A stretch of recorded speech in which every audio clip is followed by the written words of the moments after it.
नमस्कार, मैं पीयूष राय राम गुलाम राय YouTube channel पे एक बार फिर से आप सबका स्वागत करता हूँ। मित्रों, पिछली कक्षा में हमने कोहलर एवं कोहका के द्वारा प्रतिपादित अंतर्दृष्टि सिद्धांत, सूझ का सिद्धांत या जिसे आप इनसाइट थियरी ऑफ लर्निंग के नाम से जानते हैं, उससे परिचय प्राप्त किया था।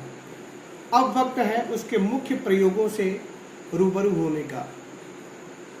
अंतर्दृष्टि सिद्धांत, जिसकी धारणा ये थी कि जब भी कोई सीखने वाला या कोई अधिगम करता किसी अधिगम की परिस्थिति में होता है तो वह उस अधिगम की परिस्थिति से जुड़े हुए विभिन्न पहलुओं को बहुत ही सूक्ष्म निगाह से देखता है। वह उस अधिगम परिस्थिति के जितने भी पहलू हैं उनको नए ढंग से प्रत्यक्षीकृत करता है और इस नए प्रत्यक्षण के द्वारा वह विभिन्न पहलुओं के बीच आपसी संबंधों को जानने की कोशिश करता है।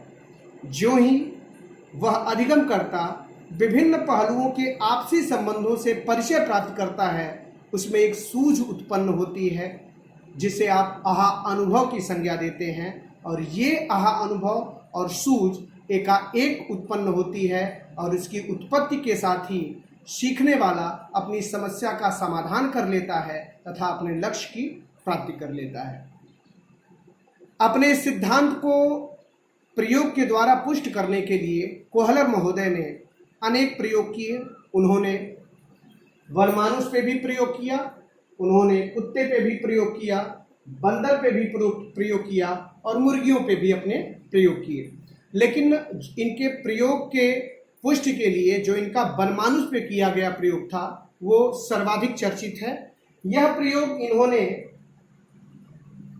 1913 से 1918 ईस्वी के बीच कैनरी नामक द्वीप पर किया था और जिस वनमानुष पे इन्होंने अपना ये प्रयोग प्रतिपादित किया था उसका नाम था सुल्तान, जो कि एक चिंपांजी या एक वनमानुष था। इनके प्रयोग के दो भाग थे।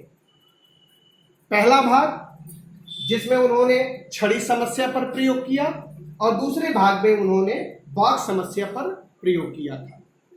क्रमशः एक एक प्रयोग को जानने की कोशिश करेंगे। वनमानुष, जो कि मानवीय स्वभाव, मानवीय व्यक्तित्व, मानवीय गुणों के काफी हद तक नजदीक होता है, करीब होता है, उसको एक प्रयोज्य के रूप में कोहलर महोदय ने चयनित किया था। उन्होंने सुल्तान नामक जो वनमानुष था उसको एक ऐसे पिंजरे में बंद किया जहां से वो बाहर नहीं निकल सकता था। सुल्तान भूखा था, उसको भोजन की आवश्यकता थी। उन्होंने इस पिंजरे के बाहर एक टेबल पे कुछ केले रख दिए थे जिनको प्राप्त करके वो अपनी भूख को मिटा सकता था। पिंजरे की स्थिति कुछ ऐसी थी कि उसमें 3 छड़ियां थीं जो क्रमशः एक दूसरे से जुड़ सकती थी, अर्थात उसकी बनावट कुछ ऐसी थी कि उन छड़ियों को जोड़ा जा सकता है। आपने बाबा की छड़ी देखी होगी, उसको छोटा या बड़ा किया जाता है और उसको एक ज्वाइंट सेक्शन होता है जहां पे उसको आप जोड़ सकते हैं। कुछ ऐसी ही संरचना उन छड़ियों की भी थी। जो सुल्तान था उसको केले को प्राप्त करना था क्योंकि उसे भूख लगी थी। अपनी शुरुआती अनुक्रियाओं में उसने केले को अपने हाथ से खींचने की कोशिश की, अपने पैर से खींचने की कोशिश की, लेकिन इन प्रयासों में उसे सफलता नहीं मिलती है। भूख से पीड़ित सुल्तान इस पिंजरे में शांत होकर, निराश होकर बैठ जाता है।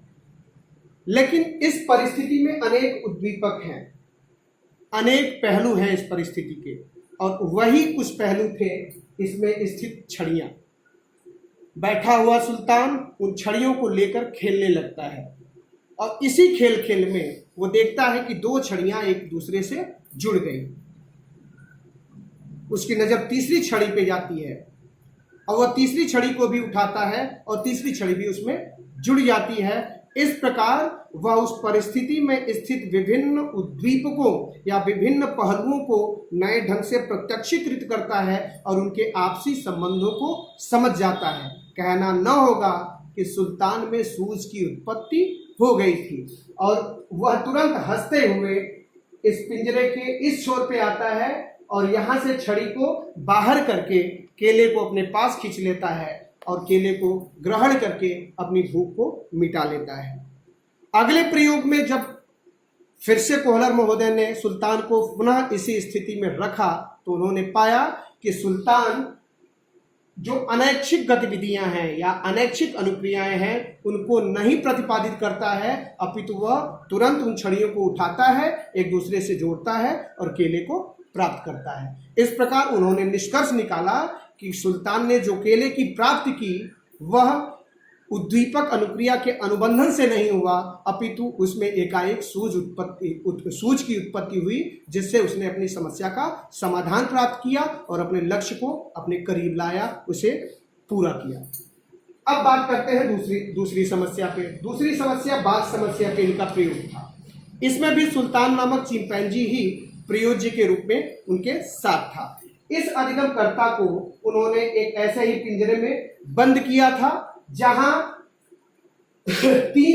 2 या 3 बक्से उन्होंने रखे थे और इसकी छत से, इस कमरे की छत से केला लटका के रखा था। सुल्तान यहां भी भूखा था, उसका लक्ष्य यहां भी केला था और इस केले को प्राप्त करके अपनी भूख को मिटा पाना, इसके लिए सुल्तान को प्रयास करना था। सुल्तान ने अपनी भूख को मिटाने के लिए सर्वप्रथम केले के ठीक नीचे खड़े होकर छलांग लगाई कि केले को प्राप्त किया जा सके, लेकिन सुल्तान सफल नहीं होता है। वह निराश होकर पुनः कमरे में बैठ जाता है। तब तक उसकी निगाह कमरे में पड़े इन बक्सों की तरफ आती है और वह एक बक्से को उठा के केले के ठीक नीचे रखता है और वहां से लपक कर केले को प्राप्त करने की कोशिश करता है। दुर्भाग्य सुल्तान का कि उसकी लंबाई उतनी अधिक नहीं हो पाई कि वो केले को प्राप्त कर सके। तुरंत उसकी नजर उस कमरे में रखे हुए दूसरे बॉक्स पे पड़ती है और वो झट से जाके उस बक्से को उठाता है और एक बक्से के ऊपर दूसरे बक्से को रखता है और उसके ऊपर स्वयं खड़ा होकर वह केले को प्राप्त कर लेता है और इस प्रकार अपने लक्ष्य की प्राप्ति के साथ वह अपने भूख को भी मिटा पाता है। तो यहां भी कोहलर ने यह देखा कि उस अधिगम की परिस्थिति में स्थित जो विभिन्न पहलू हैं उन पहलुओं को नए ढंग से सुल्तान ने प्रत्यक्षीकृत किया और उन पहलुओं के आपसी संबंधों से परिचय प्राप्त किया और जो ही वह उन आपसी संबंधों को जान पाता है उसमें सूझ की उत्पत्ति होती है। फलस्वरूप वह अपनी समस्या का समाधान करके अपने लक्ष्य को प्राप्त कर लेता है।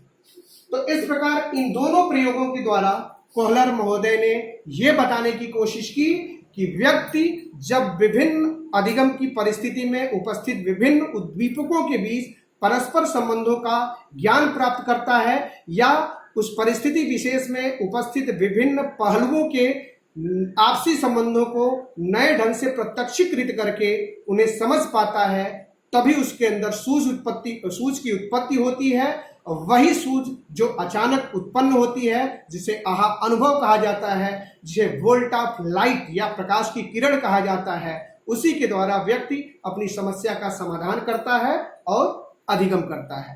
तो इस प्रकार कोहलर महोदय ने अपने सिद्धांत को अपने प्रयोग के द्वारा पुष्टि प्रदान की। आगे इस सिद्धांत से जुड़े कुछ अन्य प्रत्ययों से भी परिचित होंगे। तब तक के लिए इजाजत दीजिए। धन्यवाद।